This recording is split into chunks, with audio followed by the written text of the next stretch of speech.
الحمد لله وكفى وسلام على عباده الذين اصطفى أما بعد فأعوذ بالله من الشيطان الرجيم بسم الله الرحمن الرحيم إنما المؤمنون الذين إذا ذكر الله وجلت قلوبهم وإذا تليت عليهم آياته زادتهم إيمانا وعلى ربهم يتوكلون. وقال النبي صلى الله تعالى عليه وسلم عن ابن عباس حسبنا الله ونعم الوكيل قالها إبراهيم عليه السلام حين ألقي في النار. وقال الله تعالى في كلامه المجيد والفرقانه الحميد إن الله وملائكته يصلون على النبي يا أيها الذين آمنوا صلوا عليه وسلموا تسليما.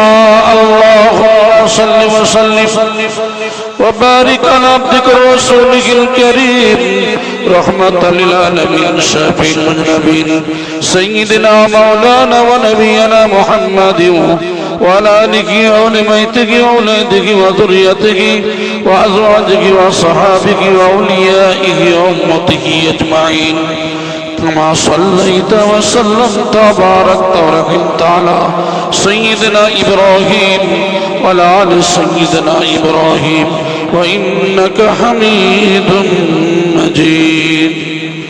معزز محترم আমার মুর্শিদ ও উলামায়ে হাক্কানি দূর দূরান্ত থেকে আগত আমার পীর ভাইগণ, মহান রব্বুল আলামিনের দরবারে অসংখ্য শুকরিয়া যে আল্লাহ পাক রব্বুল আলামিন আমাদেরকে পবিত্র সালানা মজলিসে এই প্রার্থনা সভাতে আসার এবং বসার তৌফিক দিয়েছেন। প্রত্যেকেই শুকরিয়া আদায় করি, বলি আলহামদুলিল্লাহ।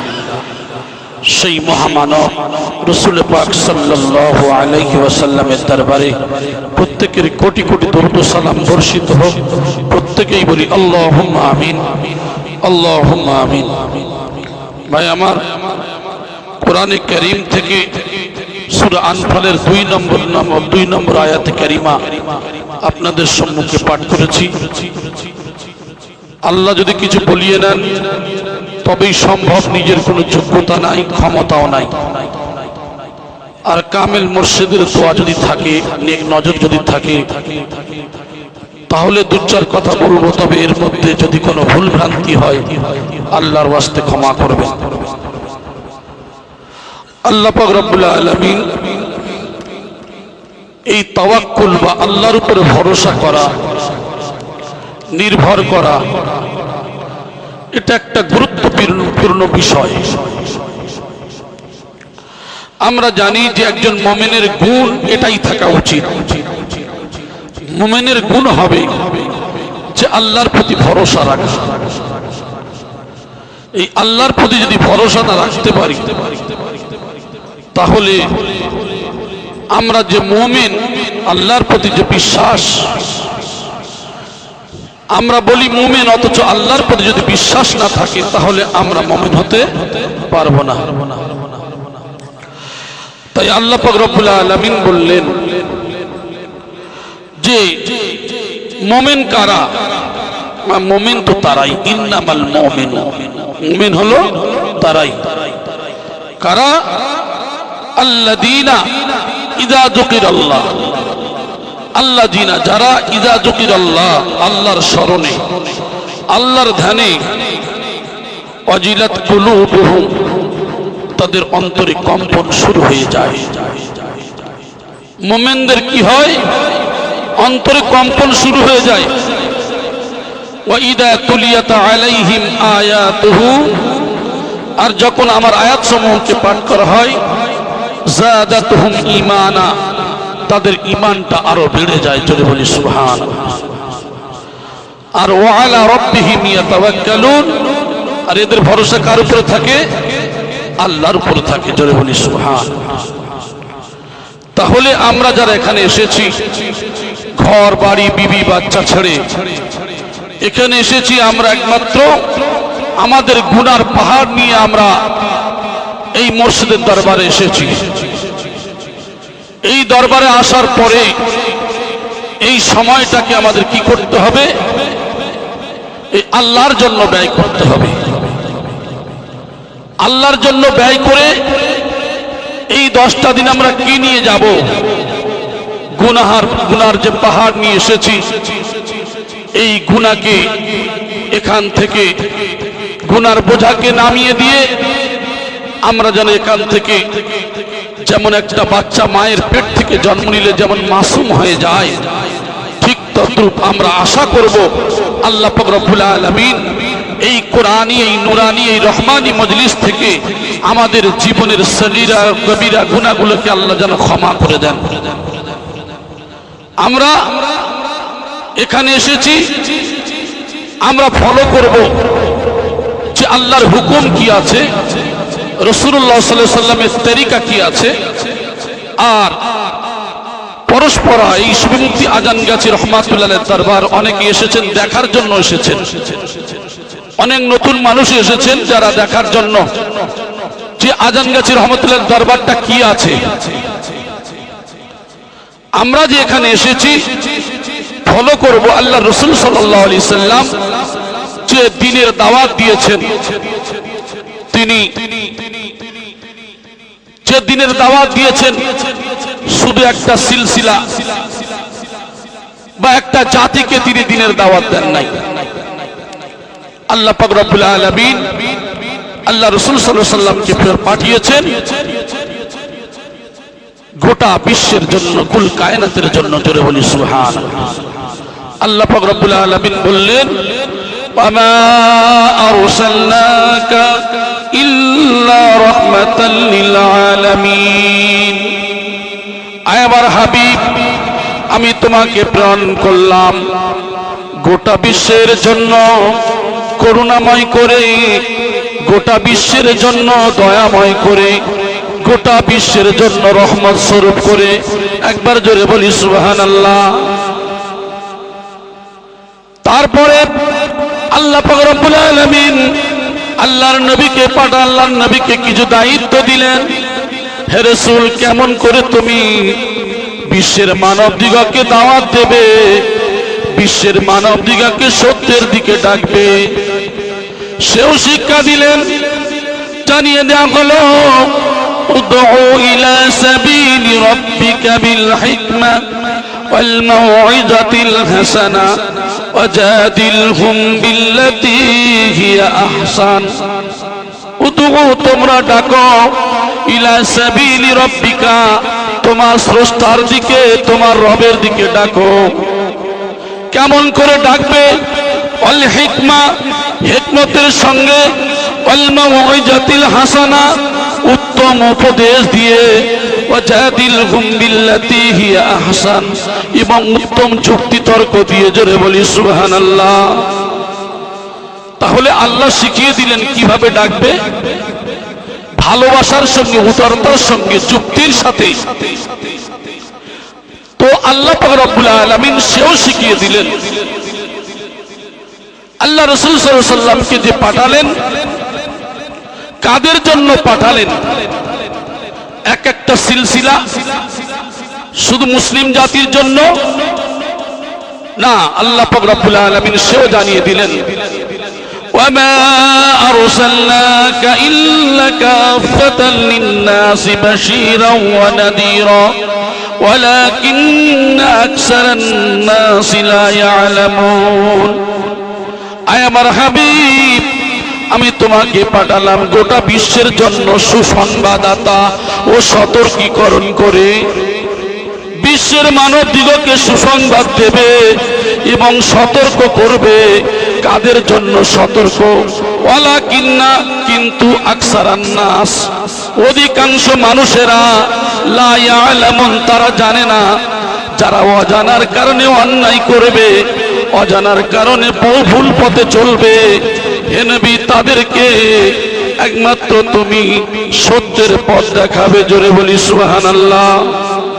এই তিনটে পয়েন্টের উপরে আলোচনা আমি করতে চাচ্ছি হাক্কানি আঞ্জুমানকে নিয়ে।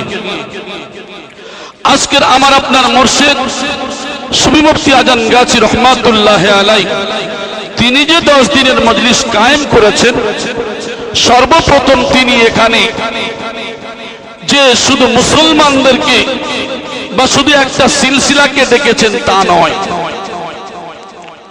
তিনি ডেকেছেন গোটা বিশ্বের মানব জাতিকে। জোরে বলেন সুবহানাল্লাহ। গোটা বিশ্বের মানব জাতির ডাক দিয়েছেন। এখানে কোনো সিলসিলা নয়, একমাত্র আল্লাহর বান্দা নবীর উম্মত হিসাবে। কে কোন দল, কে কোন জামাত বিষয় নয়, কে কোন ধর্মের বিষয় নয়, তিনি সবার ডাক দিয়েছেন। আর এই মজলিসের নাম দিয়েছেন উরুস কুল।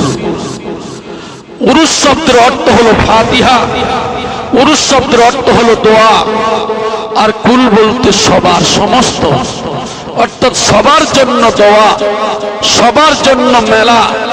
মেলাকে আমরা এই উরুসকে অনেকেই ভাষায় বলি, মনে করি যে এই বিভিন্ন কাওয়ালি টাওয়ালি বা এমন বিষয় হয়, এটাকে মনে করি।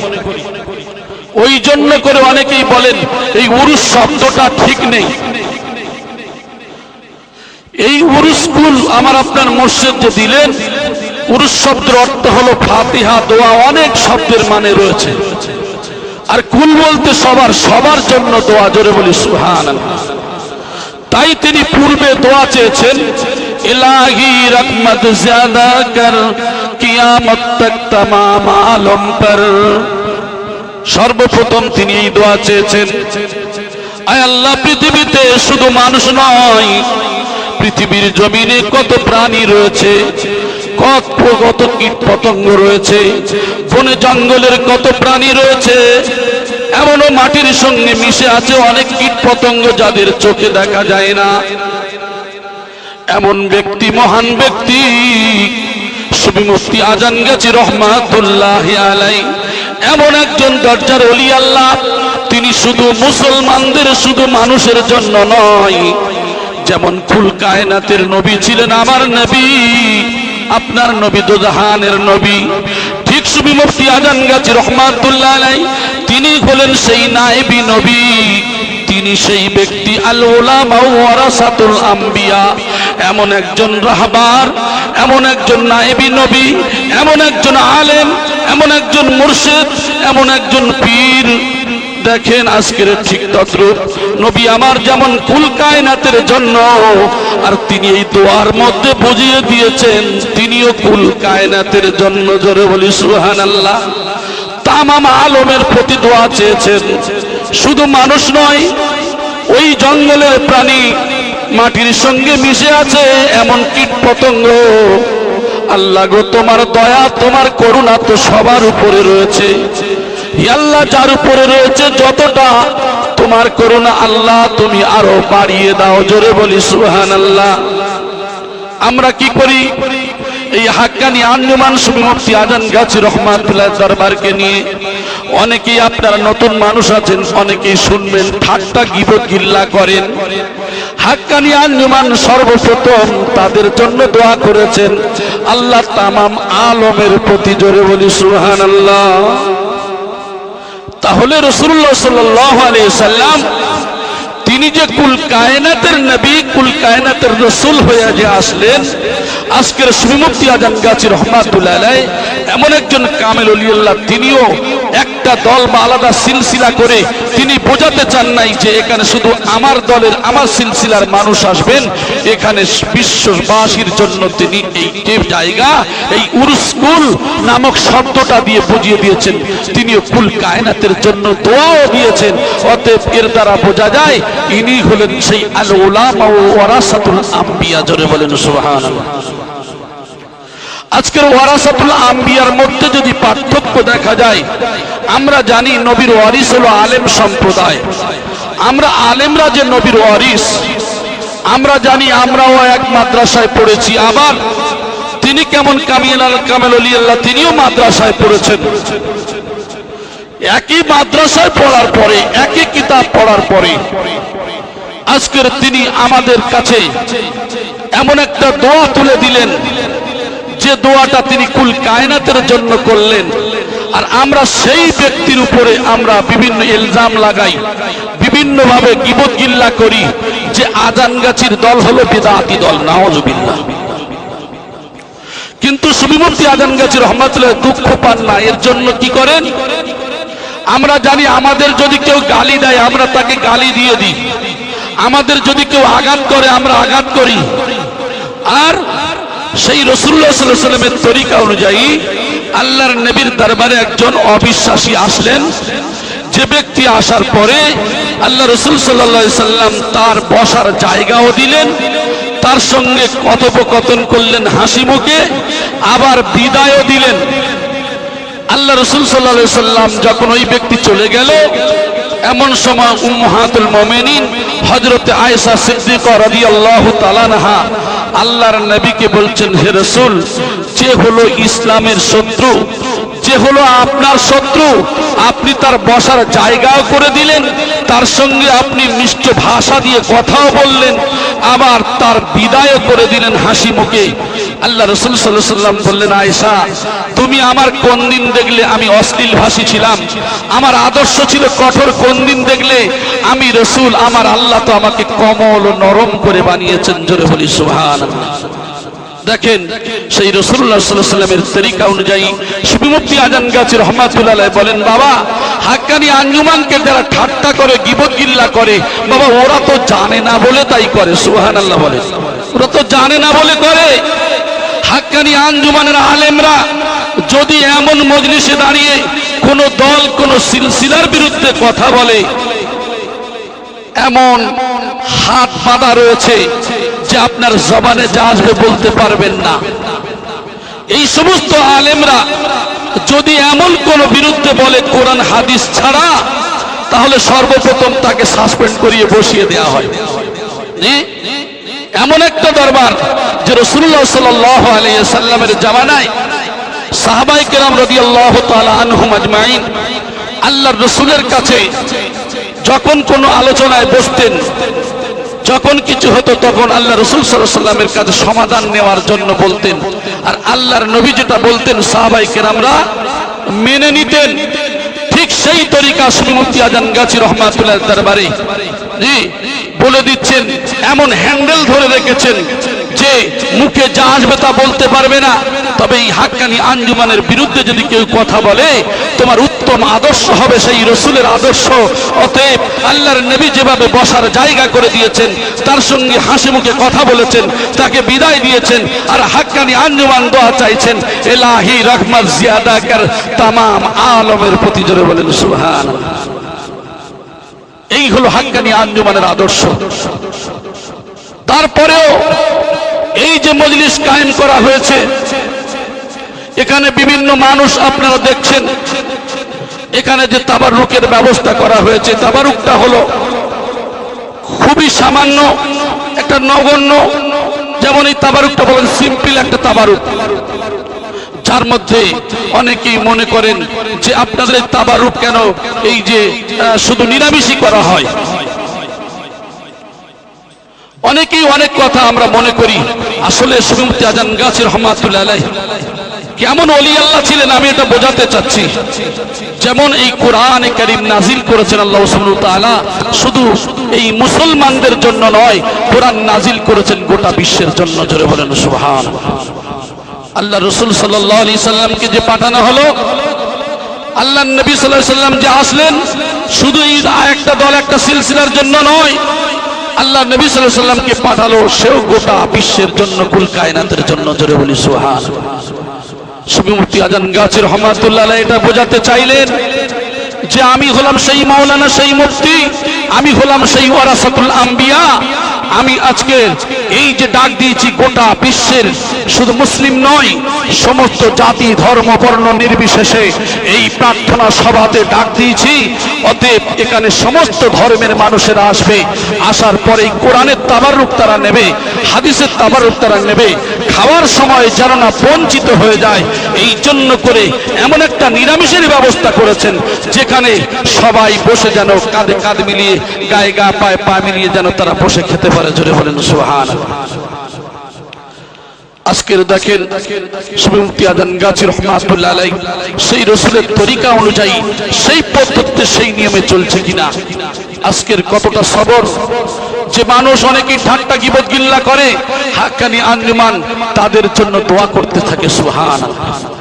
আল্লাহ রাসূল সাল্লাল্লাহু আলাইহি সাল্লাম যেভাবে হিকমতের সঙ্গে দাওয়াত দিয়েছেন, কিন্তু আল্লাহর নবী সাল্লাল্লাহু আলাইহি সাল্লাম মারও খেয়েছেন। আপনারা তো শুনেছেন আলেমদের কাছে রক্ত ঝরেছে শরীর থেকে, তায়েফের ময়দানে আল্লাহর রাসূলের চেহারা মোবারক থেকে এত রক্ত ঝরেছে যে রক্তের কারণে রক্তাক্ত শরীরে এমনকি পায়ের জুতা পর্যন্ত পায়ের সঙ্গে চিপকে গিয়েছে, শরীরের পোশাক পর্যন্ত জুব্বা মোবারক পর্যন্ত লেগে গিয়েছে। সেই রাসূল সাল্লাল্লাহু আলাইহি সাল্লামকে যখন বলা হলো, ইয়া রাসূলুল্লাহ আপনি যদি অনুমতি দেন তাহলে এদেরকে ধ্বংস করে দেব। আল্লাহর নবী বললেন, আজকের যদি আমি এদেরকে ধ্বংস করে দেওয়ার কথা বলি, তোমরা ধ্বংস করে দেবে, আমি রাসূল কাদের কাছে দ্বীনের দাওয়াত নিয়ে যাব? আল্লাহ রাসূল সাল্লাল্লাহু আলাইহি সাল্লাম তাদের জন্য দোয়া করলেন। সুবহানাল্লাহ। তাদের জন্য দোয়া করলেন। হাক্কানি আঞ্জুমান আজকের দেখেন সেই নিয়মটা আপনারা শুনেছেন। সুফি মুফতি আজান গাজী রহমাতুল্লাহ আলাইহি সর্বপ্রথমেই দ্বীনের দাওয়াত দেওয়ার জন্য সর্বপ্রথম তিনি যখন এই হাক্কানি আঞ্জুমান স্থাপন করার মনস্থ করলেন, এমন ব্যক্তি যারা এই যে সুফি মুফতি আজান গাজী রহমাতুল্লাহ আলাইহিকে কটাক্ষ করে ঠিক ওই রূপ আঘাত করেছিলেন। আঘাত করার পরে তিনি কি করলেন, শরীরের রক্ত ঝরছে, নামাজ হালতে সালাম ফিরানোর পরে আল্লাহর দরবারে হাত উঠিয়ে বলছে, আল্লাহ ওরা তো জানে না বোঝে না, আল্লাহ ওদেরকে ক্ষমা করে দেন। সুবহানাল্লাহ।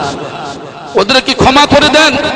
এই মহৎ আদর্শ আসলে আল্লাহর মেহবুব যারা হয়ে যায়, আল্লাহর প্রিয় পাত্র যারা হয়ে যায়, তারা এই সমস্ত তারা ক্ষমা করেন। আজকের একই রক্ত মাংসের মানুষ আমরা কিন্তু কি করি, আমরা মানুষকে ক্ষমা করি না। আমাদের মসজিদে আমাদের কেন ডাক দিয়েছেন, এই কথাগুলো রাসূলের কথা, সাহাবায়ে কিরামদের কথা, তাবে তাবেঈনদের কথা, আইম্মায়ে মুজতাহিদিনদের বিভিন্ন ওলি আল্লাহর কথাগুলো আমরা শুনছি। আমরা শুনে আমরা কি করব? আমরা শুনছি হয়তো চোখের পানি ঝরাচ্ছি না, এই শোনার পরে পরে আমাদের কি করতে হবে, সেগুলো জীবনে আমল করতে হবে। যে না, একজন রাসূলের আদর্শ যদি এমন হয়, শত্রুকে যদি এমন ভাবে বরণ করে নিতে পারে, আমার আপনার মুর্শিদ যদি শত্রুকে এমন করে বরণ করে নিতে পারে, তাহলে আমরা তার মুরিদ হিসাবে আমাদের কি করতে হবে, তাদেরকে মহব্বতের সঙ্গে ভালোবাসার সঙ্গে, আমাদের শত্রু হলেও আমাদের শত্রু একজনই, তিনি হলেন ইবলিস ছাড়া আর কেউ নয়। আমাদের ভাই, পাড়া প্রতিবেশী, আত্মীয় স্বজন, পীর ভাই যাই হোক না কেন, মনে করতে হবে যদিও ভুল হয়ে যায় কিন্তু ভুলটাকে ক্ষমা করা, এটাই সবথেকে বড় আমাদের আদর্শ থাকা উচিত।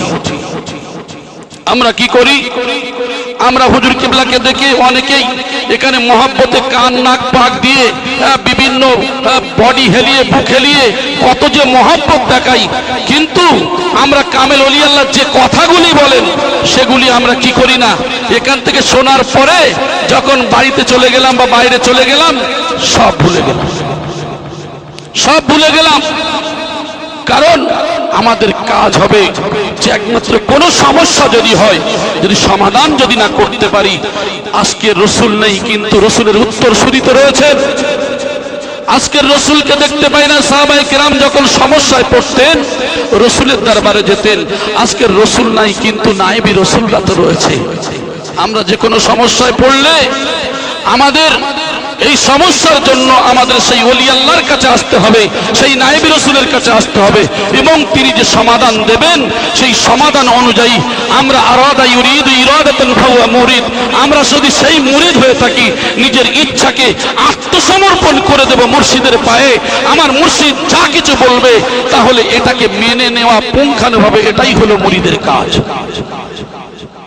আমরা এখানে আসার পরে যদি কোনো সমস্যার সম্মুখীন হই, কোনো সমাধান দিলেন, দেওয়ার পরে আমরা কি করলাম, সেই সমাধানগুলো মানি না, সমাধানগুলো মানি না। কিন্তু আপনি যদি মেনে নিতে পারেন, বাহ্যিক দিক থেকে মনে করছেন আপনার ক্ষতি, কারণ আপনি এটা মনে করছেন, আর আপনি যদি শোনেন আর মানেন, মানতেই পারেন, তাহলে এটা বিশ্বাস রাখবেন আল্লাহ সুবহানাহু ওয়া তাআলা হয়তো আপনার মনে হচ্ছে, কিন্তু কোনো দিক থেকে না কোনো দিকে আপনার ইনশাআল্লাহ, এটা আমরা আশা করি নিশ্চয় আল্লাহ সুবহানাহু ওয়া তাআলা তার মধ্যে কিছু ভালো রেখে দিয়েছেন। সুবহানাল্লাহ। তবে মেনে নেওয়া এটা বড় কঠিন, আমরা এই মানতে চাই না। আমার ভাই, এই জন্য করে অনুরোধ করব যে আমরা এসেছি, যেমন আপনাদের একটা ঘটনা ছোট্ট করে বলি। আল্লাহ রাসূল সাল্লাল্লাহু আলাইহি ওয়াসাল্লামের কাছে বিচার নিয়ে গেছেন, তো আমি অনেকবারই বলি, কিন্তু নতুন ভাইরা অনেকেই আছেন, সারানা মজলিস এগুলো বলতে হয়, কারণ আল্লাহ রাসূলের কাছে বিচার নিয়ে গেছেন একজন মুসলিম আর একজন অমুসলিম। বিচার নিয়ে যাওয়ার পর আল্লাহ নবী সাল্লাল্লাহু আলাইহি ওয়াসাল্লাম বিচার করে দিলেন, অমুসলিমের পক্ষে রায় দিলেন, আর মুসলিম ব্যক্তি কি করলেন, রাসূলের এই বিচারকে মানলেন না, চলে গেলেন খলিফায়ে মুসলিমিন হযরত ওমর ফারুক রাদিয়াল্লাহু তাআলা আনহুর দরবারে। আল্লাহর রাসূলের দরবারে, ওমর ফারুকের দরবারে যখন গেলেন, ইয়া খলিফায়ে মুসলিমিন ওমর, আল্লাহর নবী এই বিচার করেছে, আমি একজন মুসলিম, আমার পক্ষে রায় দেয় নাই, এই রায়টা দিয়েছে কার পক্ষে, একজন অমুসলিমের পক্ষে। অতএব আমি এই বিচার মানি না, তাই আপনার কাছে বিচার নিয়ে এসেছি। খলিফায়ে মুসলিমিন বললেন, অপেক্ষা করো, আল্লাহর নবীর বিচার তুমি মানো নাই, এই বিচার আমি করে দেব। চলে গেলেন হুজরার মধ্যে থেকে তানার কাছে সব সময়ের জন্য যে, বুঝতে পারছেন, যে তলোয়ার থাকতো ওইটাকে নিয়ে আসলেন। আসার পরে তাকে দ্বিখণ্ডিত করে দেয়া হলো, চতুর্দিকে দ্বিখণ্ডিত করে দেয়া হলো।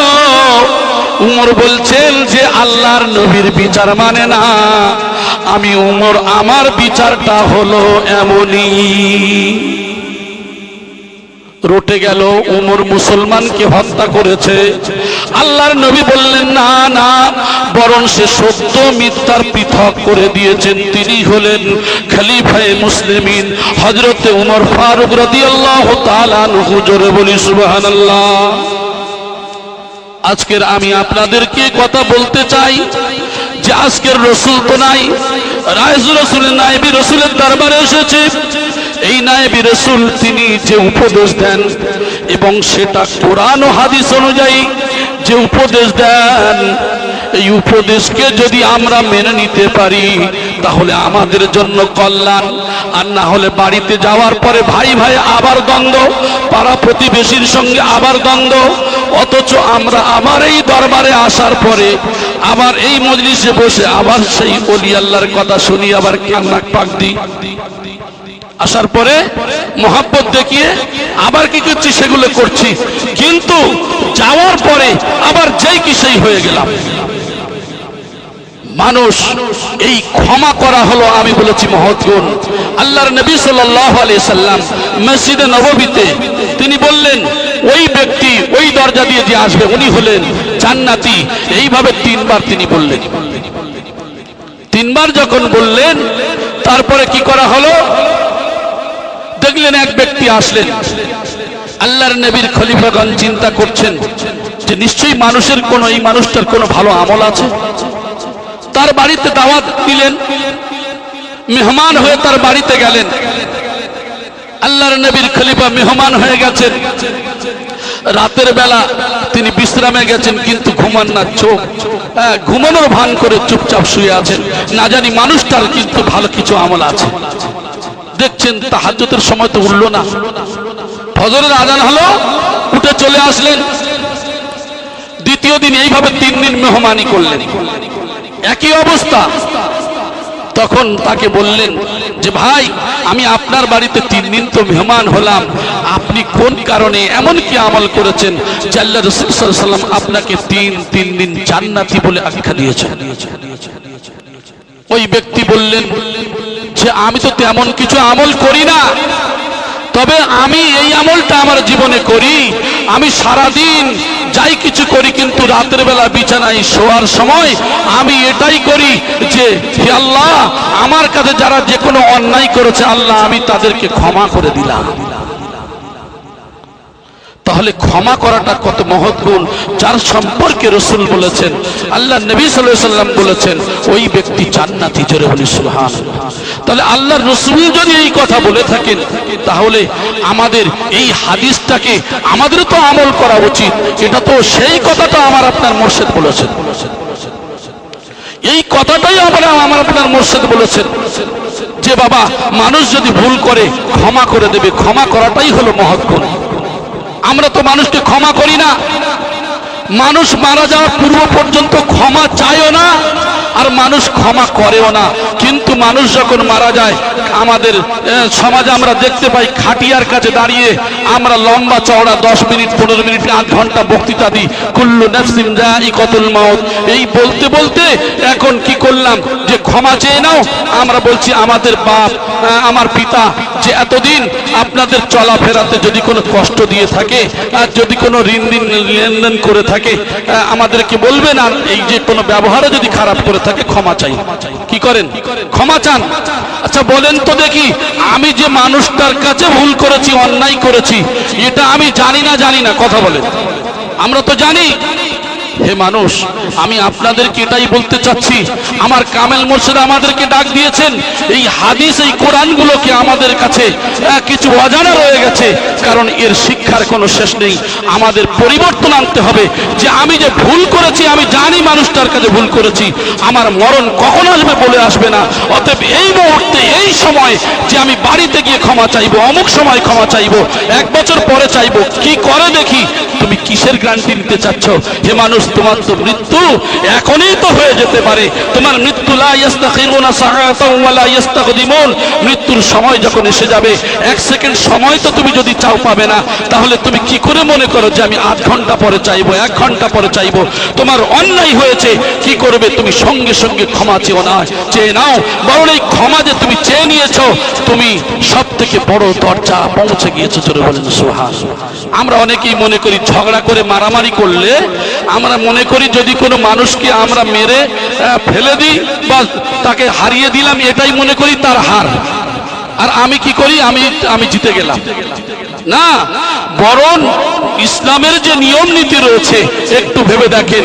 হুজুর কিবলাতে বারবার প্রায় রবিবারই তো এই কথা বলেন যে বাবা, তোমার যদি দাঁড়ানো অবস্থা রাগ হয়ে যায়, তুমি বসে পড়ো, আর বসা অবস্থা যদি রাগ হয় শুয়ে পড়ো, আর নালি উজু সেরে নাও। এই কথা বলেন কেন? আসলে তিনি তো তার জবান দিয়ে যে কথা বলেন, তো হাদিসের কথা। আল্লাহ রাসূল সাল্লাল্লাহু আলাইহি ওয়াসাল্লাম তো হাদিসে বলেছেন এই কথাগুলো। তাহলে এই কথাগুলো তো কামেল মুর্শিদরা বলছেন। আজকে আমাদের যদি মনে হয় যে এই পরিস্থিতির মধ্যে দিয়ে যে আমরা লোককে মেরে যদি ফেলে দিই বা করে দিই, তাহলে আমরা মনে হয় বিজয় লাভ করলাম না, বরং আমরা হেরে গেলাম। যদি কোনো মানুষ ঝগড়াতে হেরে যায়, বিবাদে, অশ্লীল ভাষাতে, সে যদি সেখান থেকে প্রত্যাবর্তন করে, সে যদি বসে পড়ে, সে যদি শুয়ে পড়ে, সে যদি উজু সেরে নেয়, 2 রাকাত নফল নামাজে দাঁড়িয়ে যায়, তাহলে ওই ব্যক্তি সে কি করলো? বিজয় লাভ করলো। জোরে বলেন সুবহানাল্লাহ। আমাদের ক্ষমতার দাপট দেখায়, ক্ষমতার দাপট টিকবে না। পৃথিবীতে আপনার আমার একদিন চলে যেতে হবে। তাই আমরা ফলো করি যদি যে আমাদের কামেল ওলি আল্লাহ। আজকের দেখেন আমাদের ইমতিয়াজ সাহেব তো একটা কথা বলছিলেন যে আজকে কেমন ওলি আল্লাহ, যে ওলি আল্লাহর বেশভূষা তো আপনারা দেখেন, আমাদের বেশভূষা কত ভালো, বেশভূষা কত ভালো। আমরা একটু বিভিন্ন বেশভূষা ধরতেও ভালো লাগে, কিন্তু আমাদের মুর্শিদকে দেখেন যে কাপড়টা পরে আছে, তার মধ্যে ছেঁড়া তালিও আছে, ছেঁড়া তালিও রয়েছে। আজকের তাকওয়া বলতে এমন তাকওয়া যে উপর থেকে আপনার যে চেহারার যে লেবাস, চলা ফেরা, ওঠা বসা খাওয়া, প্রত্যেকটার মধ্যে তাকওয়া, প্রত্যেকটার মধ্যে আল্লাহর ভয় রয়েছে। জোরে বলি সুবহানাল্লাহ। দেখেন ওই তাকওয়া করনেওয়ালা ব্যক্তি, ওই আল্লাহওয়ালা, তার দরবারে আমরা এসেছি। তিনি আমাদের কি করতে চাচ্ছেন? বিশুদ্ধ পরিষ্কার পরিচ্ছন্নতা করে আমাদের আল্লাহওয়ালা বানাতে চাচ্ছেন। আমরা যদি লক্ষ্য করে দেখি, একটা তাজকিরাতুল আউলিয়ার ঘটনা আমাদের মৌলানা খুরশিদ সাহেব বলছিলেন, তার মধ্যে থেকে আমি দুটো একটা কথা বলি। হযরত জুনায়েদ বাগদাদী রহমাতুল্লাহ আলাইহি, ইনি ঘরের কোণে একদিন বসে আছেন। একজন ডাকাত, সে ডাকাতি করতে এসেছেন, মানে চুরি করতে এসেছেন। চোর চুরি করতে এসেছে, এই যে শীত কেটেছে, শীত কাটা বোঝেন তো, মানে দেয়াল কেটে সেখান থেকে ঢুকে চুরি করবে। যে কোনো দেয়াল হতে পারে, যে কোনো আটক করা যে কোনো বস্তু হতে পারে। তো ঢুকেছেন চুরি করতে। জুনায়েদ বাগদাদী রহমাতুল্লাহ আলাইহি ঘরের কোণে বসা। ঢুকে চোর যে ঢুকেছেন চুরি করতে গিয়ে কিছুই মালামাল পায়নি, না পেয়ে ও তখন চলে আসছে। জুনায়েদ বাগদাদী রহমাতুল্লাহ তাকিয়ে তাকিয়ে দেখছেন, দেখে বলছে, বাবা একটু দাঁড়াও, কই তুমি চুরি করতে এসে কিছু নিয়ে গেলে না বাবা? তখন বলছে, স্বাভাবিক একটু থতমত খেয়ে গেছে, মানে ভয় পেয়ে গেছে, জানে তো ওর মধ্যে গলতে গেলে তো সময় লাগবে। তাহলে তারপর বললেন, জি না, আমি পাইনি, আসলে কিছু নেই। বলছে, বাবা তুমি দাঁড়াও। তিনি কি করলেন? চলে গেলেন ওই ঘরের মধ্যে, চলে গেলেন কামরার মধ্যে। হুজরাত থেকে তিনি একটা মাটির পাত্র নিয়ে এসে তার হাতে দিচ্ছেন, বাবা এটা নাও। বলছে, খালি হাতে তো ফেরত গিয়ে লাভ নেই, এটা নিয়ে যাও বাবা। তখন তিনি আশ্চর্য হয়ে গেলেন। তিনি আশ্চর্য হয়ে গিয়ে কি বলছেন? বলছেন, এটা নিয়ে আমি কি করব? এইটা নিয়ে, পাত্রটা নিয়ে আমি কি করব? এর কি কাজ? তখন বলে, আমি যা করি তুমিও তাই করবে। বলে, আপনি কি করেন? বলে, এটা দিয়ে আমি ওযু করি। সুবহানাল্লাহ। এটা দিয়ে আমি ওযু করি। বলে, আমি তো ওযু করতে পারি না, আমি তো ওযু করতে পারি না। বলে, আমি দেখিয়ে দিচ্ছি, আমি যেমন করি তুমিও তেমন করো। তিনি কি করলেন? ওযুটা শিখিয়ে দিলেন। সুবহানাল্লাহ। তারপরে জুনায়েদ বাগদাদী রাহমাতুল্লাহ আলাইহি বললেন, ওযু তো করলাম, তারপরে কি করব? বলে, বাবা তুমি নামাজ পড়বে, আমি যে নামাজ পড়ি তুমিও পড়বে। তাহলে কি করো? তুমি নামাজ পড়বে, আমি তো নামাজ পড়তে জানি না। তা তিনি কি করলেন? নামাজে দাঁড়িয়ে গেলেন, তিনিও নামাজে দাঁড়ালেন। সুবহানাল্লাহ বলে। নামাজ পড়ার পরে তিনি কি করলেন? শেষ হওয়ার পর কি করলেন? আল্লাহর মেহবুব বান্দা তিনি দোয়া করতে শুরু করলেন যে, আল্লাহ তাকে যায় নামাজে দাঁড় করিয়েছি, আমার এতটুকুই ক্ষমতা। আল্লাহ আমার ক্ষমতা তো এতটুকু, তার যায় নামাজ পর্যন্ত দাঁড় করিয়ে দিয়েছি। আর তার মনের যে মনের যে ইচ্ছা আকাঙ্ক্ষা, যে মনের যে ক্ষমতা, তার উপর তো আমার কোনো হাত নেই। হেদায়েতের মালিক তো আল্লাহ, আমি নই, আপনি হেদায়েতের মালিক। হে আল্লাহ, আপনি কি করবেন? আপনি তার মনকে পরিশুদ্ধ করে দেন। সুবহানাল্লাহ। আজকে দেখেন আমাদের মুর্শিদের দিকে এই 10 দিন যে সালানা মজলিসে ডাক দিয়েছেন, আমরা কেউ এখানে বেনামাজি, কেউ সুদের সঙ্গে সম্পর্ক, বিভিন্ন গুনাহে মুবতালা হয়ে আছি আমরা। আজকের আমাদের মুর্শিদ যেখানে ডাক দিয়েছেন, আমরা এখানে এই ডাকে যে এসেছি, দেখবেন তিনি আমাদের ঠিক ওই মাটির পাত্রের মতো এক একটা আমল দেখিয়ে দিচ্ছেন, আমাদের এক একটা আমল শিখিয়ে দিচ্ছেন। এই আমলের শিক্ষার দ্বারা আমরা কি করব? একমাত্র আমাদের পরিশুদ্ধ করতে চাচ্ছেন। তিনি দোয়া করছেন, আল্লাহ আপনি তো অন্তর্যামী, এই অন্তরের খবর তো আপনি জানেন। আল্লাহর কাছে তিনি দোয়া করছেন, আল্লাহ এখানে যারা এসেছে তাদেরকে তুমি কি করো? তাদের জীবনের গুনাহগুলো মাফ করে দাও, আর তাদেরকে এই বিনা কাজে 5 ওয়াক্ত নামাজ, কোরআনী, ওয়াজিফা, রিজকে হালাল, সাধ্যমতো তাকওয়া, পরহেজগারি, হে আল্লাহ এদেরকে এইগুলো আল্লাহ তাদেরকে আমল করার তৌফিকটা দাও। সুবহানাল্লাহ। আর এই কথা যখন বললেন জুনায়েদ বাগদাদী রাহমাতুল্লাহ আলাইহি, এই দোয়াটা যখন করলেন, দোয়া শেষ হয়ে গেল, তখন তিনি করলেন হাউমাউ করে কেঁদে উঠলেন। কেঁদে উঠলেন। ওই চোর যখন কেঁদে উঠলেন, তখন তিনি জানেন যে আমি তো সারা জীবন ভুল করেছি, কিন্তু এই কান্নার কারণে আল্লাহ পাক রব্বুল আলামিন তার জীবনের গুনাহগুলো মাফ করে দিয়েছেন। সুবহানাল্লাহ। আজকের আমাদের মুর্শিদ তো বলেন যে, বাবা তুবু ইলাল্লাহি তাওবাতান নাসুহা, বাবা তোমার এই পবিত্র হতে গেলে সমুদ্রের পানি, 7 সমুদ্রের পানি লাগবে না। তুমি যে সারা জীবন একটু অন্যায় করেছো, এই কামেল ওলি আল্লাহর দরবারে, নবীর দরবারে গিয়ে যখন মানুষ দোয়া চাইতো, আল্লাহর নবী তাদের জন্য তওবা যখন করতেন, তাদের জীবনের গুনাহগুলো মাফ হয়ে যেত। ঠিক তদ্রূপ আজকের নবী নাই, আমরা কামেল ওলি আল্লাহর দরবারে এসেছি। এই কামেল ওলি আল্লাহর সঙ্গে আমরা কি করছি? আমরা আজকে সেই তওবা করছি। আল্লাহ পাক রব্বুল আলামিন চাইলে আমাদের জীবনের গুনাহগুলোকে মাফ করে দেবেন। সুবহানাল্লাহ। আমরা এই যে কি নিয়ে যাব, এখান থেকে আমরা সেই জিনিসগুলো, যেগুলো শিক্ষা আমাদেরকে দিচ্ছেন, এগুলো শুধু সংরক্ষণ করতে হবে। হুজুর কিবলা প্রথম দিন তো বৃহস্পতিবার দিনকে বলছিলেন যে বাবা এখানে আমরা শুনছি, সবকিছু আসছি শুনছি, কিন্তু সংরক্ষণ করাটা বড় কঠিন। এই জন্য করে আমাদের কি করতে, সংরক্ষণ করতে হবে, সংরক্ষণ করতে হবে। এই সংরক্ষণ করাটা আমাদের জন্য খুবই জরুরি। তাই তিনি কি করলেন? তিনি বুঝতে পারলেন যে আল্লাহ সুবহানাহু ওয়া তাআলা আমার দোয়াকে কবুল করেছেন। সুবহানাল্লাহ। কারণ আমরা যারা এখানে আছি, আমাদের জীবনে অনেক গুনাহ করেছি, কিন্তু আমরা এই ওলি আল্লাহর দরবারে যে তওবা করছি, এই তওবা আল্লাহর কাছে ক্ষমা চাওয়া, দেখবেন আমার আপনার যদি আল্লাহর কাছে ক্ষমা চাওয়ার পরে আমরা কিন্তু নিজেরা অন্তত আমাদের মন, আমাদের দিল বলে দেবে যে আমার তওবা, আমার দোয়া আল্লাহর দরবারে কবুল হয়েছে কিনা। কেন? যেমন তার মধ্যে যত খারাপই ছিল, যত অপবিত্রতা ছিল, শখ যতগুলো, এই যে নফসের মধ্যে যত সমস্যা ছিল, এই মানুষটা যে বেনামাজি ছিল আজকের নামাজি হলো। যে মানুষটা সুদের সঙ্গে সম্পর্ক ছিল, সে চিন্তা করছে না আমি এই কাজ আর করবো না। অতএব সে যখন এই নিজে নিজে নিয়ত করে ফেলেছে, আল্লাহ সুবহানাহু ওয়া তাআলা এই নিয়তের কারণে তার জীবনের গুনাহগুলো মাফ করে দেবেন। সুবহানাল্লাহ। এই জন্য করে শুধু একটু খালিস দিল নিয়ে আল্লাহর কাছে ক্ষমা চাওয়া।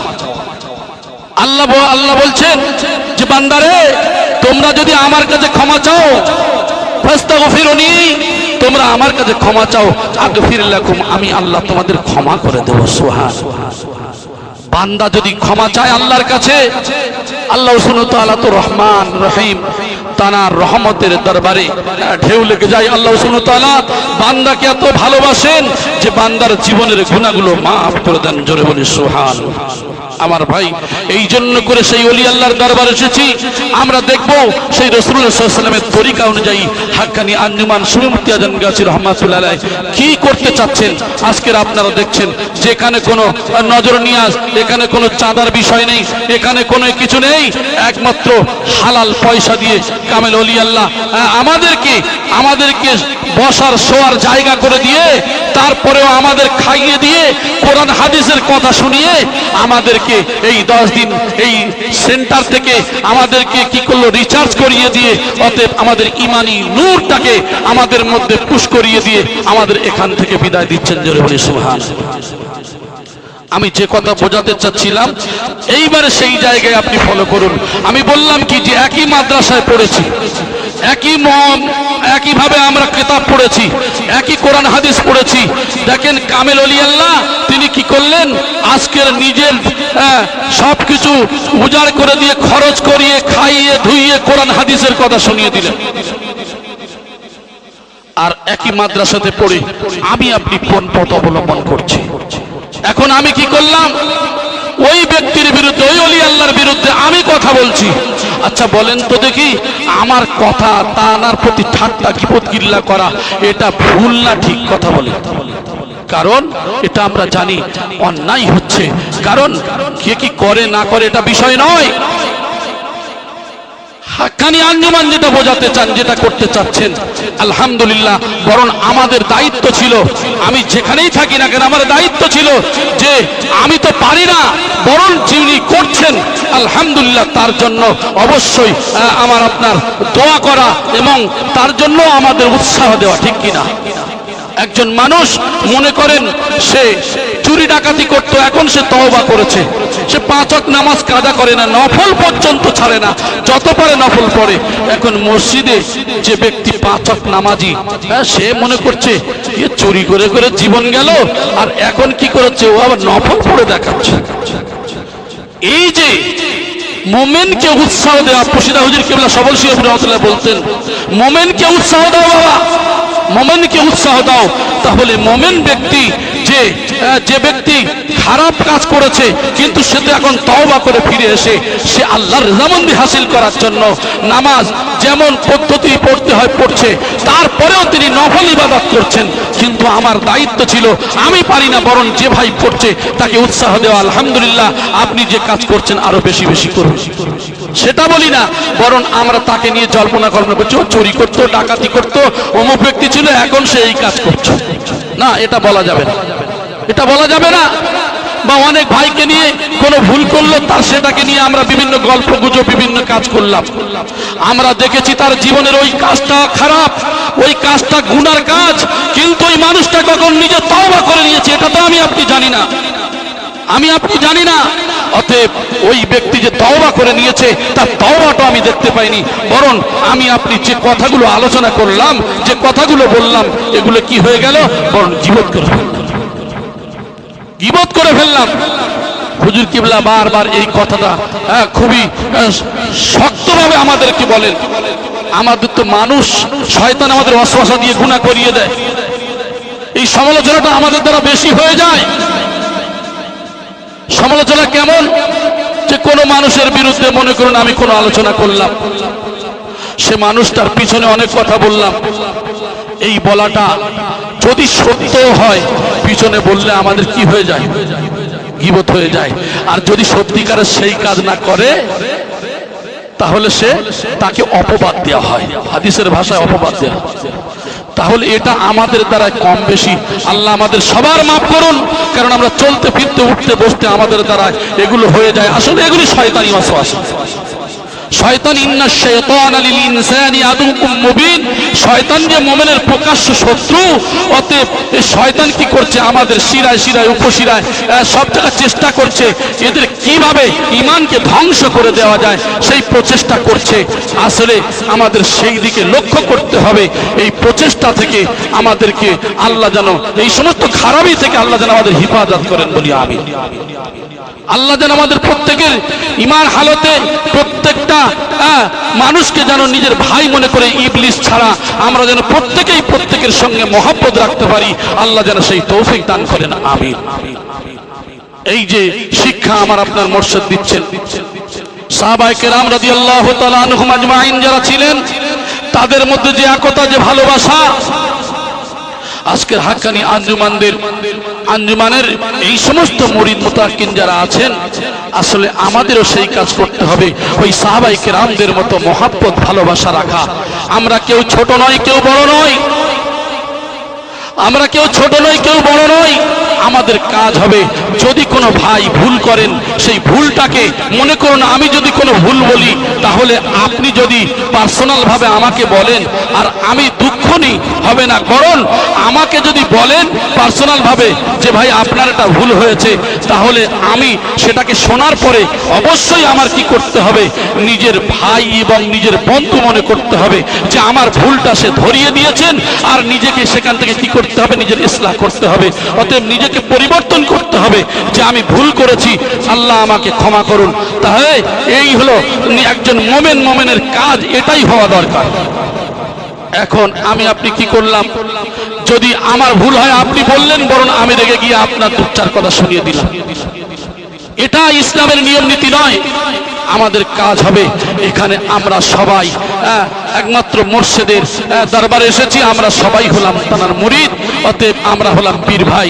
আমাদের এখানে একটাই কাজ হবে, নিজের ভাই ভাইয়ের মতো ভ্রাতৃত্ব বোধ রেখে একে অপরের সঙ্গে চলাফেরা করা, একে অপরের সঙ্গে চলাফেরা করা, একে অপরের সঙ্গে মহব্বত ভালোবাসা রাখা, এটাই হবে আমাদের মুখ্য উদ্দেশ্য। আমরা দেখি আমাদের মুর্শিদ জানার শরীরের যে পোশাক আমি বলেছি, সবকিছু তাকওয়ার সঙ্গে চলছে, ধরে বলেন সুবহানাল্লাহ। আমাদের মুর্শিদ যে তাকওয়ার সঙ্গে চলছেন, পোশাক থেকে নিয়ে চলা বলা ওঠা বসা সবকিছু যে তাকওয়ার সঙ্গে চলছেন, তো আমাদের মুর্শিদকে দেখে আমরা কি শিখবো? আমাদের তো সেই শিক্ষার দরকার।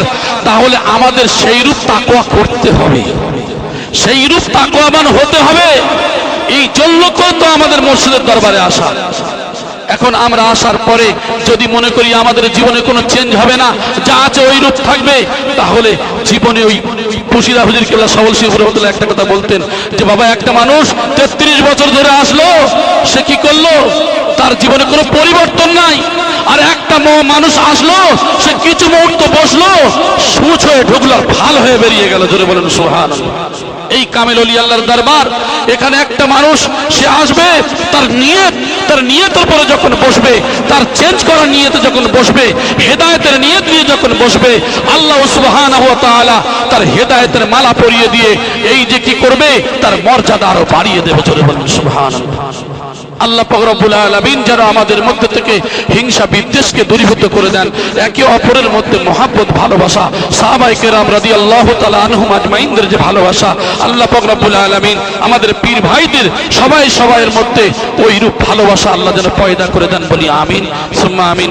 ভাষার মধ্যে বলার মধ্যে যদি কোনো বিয়াদবি হয় আল্লাহর ওয়াস্তে ক্ষমা করবেন। ওয়া আখিরু দাওয়ানা আনিল হামদুলিল্লাহি রাব্বিল আলামিন। হাক্কানি দুরুদ শরীফ।